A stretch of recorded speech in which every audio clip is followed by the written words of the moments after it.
Hi guys, welcome back to my channel. Today we are finally going to talk about the moon in Capricorn, which is a video that I've been postponing a little bit because you've guessed it. I mean, you probably know this already because I've mentioned it in a few of my other moon and signs videos.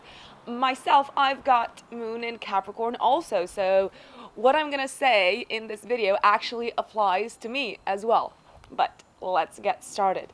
First of all, why should you care about your moon sign at all? And how can you find out your moon sign?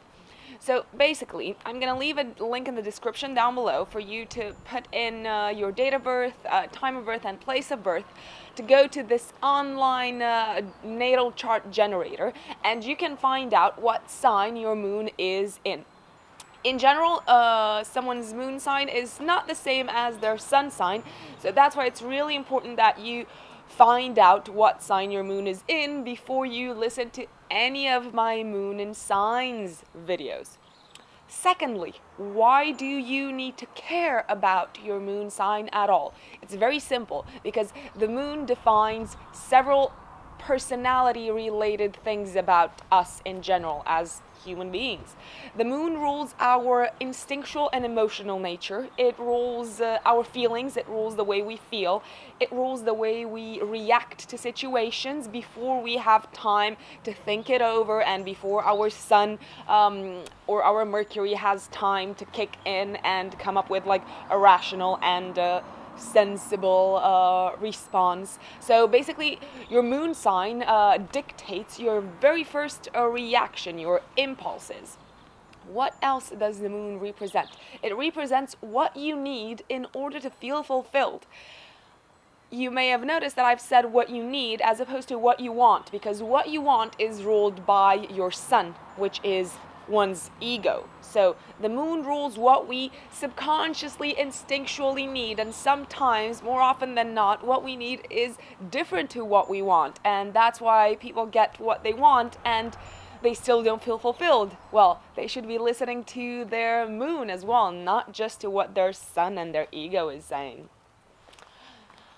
Last but not least, the moon also defines our relationship with our mother and tells us a little bit about how we experience our mother in our childhood. The moon gives us an indication about how intense our childhood was, or how what the vibe of our childhood basically was.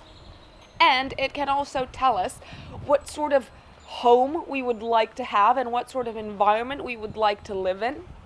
So that's a lot of information already, so we might as well get started on what the moon in Capricorn represents.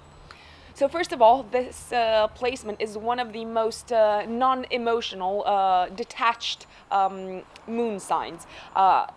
The moon in Capricorn is generally a very correct individual and is given to very high standards of conduct, because whatever it is that they're doing, they don't want to affect their reputation. So that's why they tend to become very good at controlling their feelings, controlling their emotions, even bottling them up.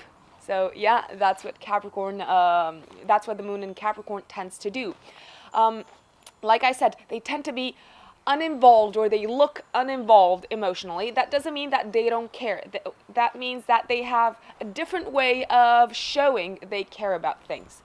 In general, there is a very powerful, a very strong need to achieve something.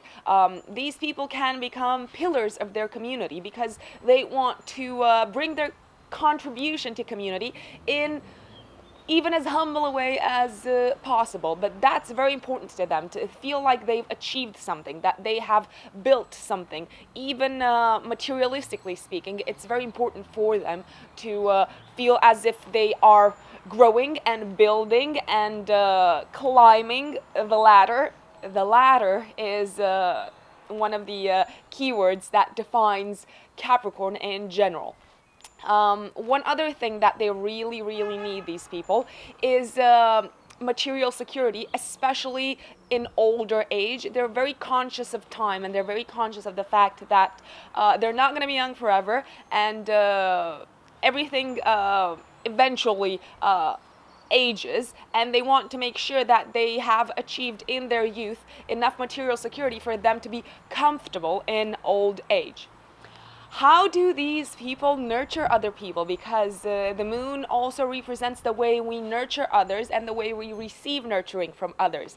Well, basically, the moon in Capricorn nurtures others by taking responsibility, and sometimes by taking the blame and the guilt from other people's shoulders onto their shoulders, even when it's not even remotely their fault or their responsibility to look after things. But when someone is in like a bad situation or they're going through a rough patch, the moon in Capricorn rolls their sleeves and gets on with things and comes up with a solution for things and doesn't let that person get stuck there in a rut.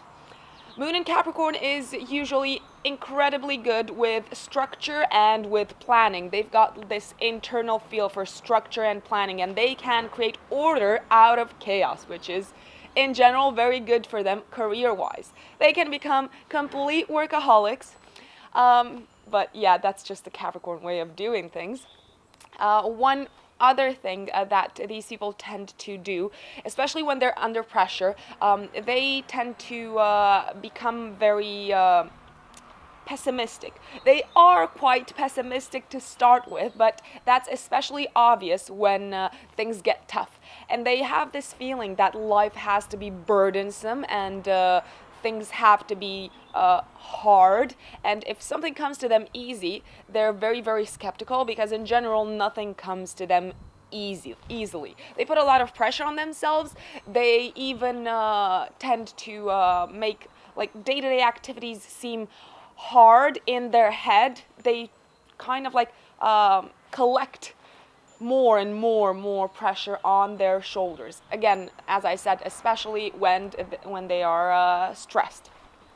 In terms of childhood and how they experience their mother, these people were encouraged to start with, even when they were really, really young, to work hard to achieve something, to feel as if they are giving back. There might have been a sense of lack or some sort of austerity in childhood, or their parent, potentially the mother or a maternal figure, might have been very strict and severe and rigid, and there might have been a lot of limitations in these people's lives.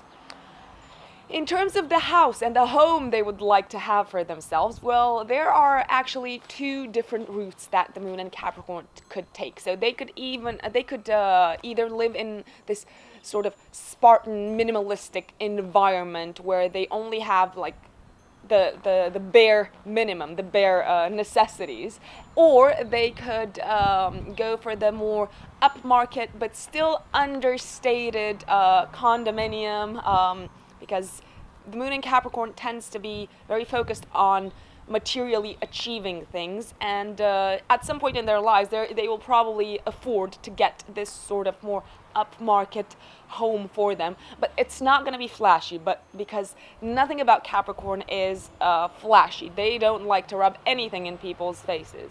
And one more thing, my moon and Capricorn brothers and sisters out there, you are great leaders, and it's actually good for you to lead teams, because unlike other moon signs or signs in general, you are very realistic about what you can do, about what your skills are, about what your team's skills are, and you don't tend to be like boastful or make it all about yourself like other more ambitious and more self-centered sun signs or moon signs might do.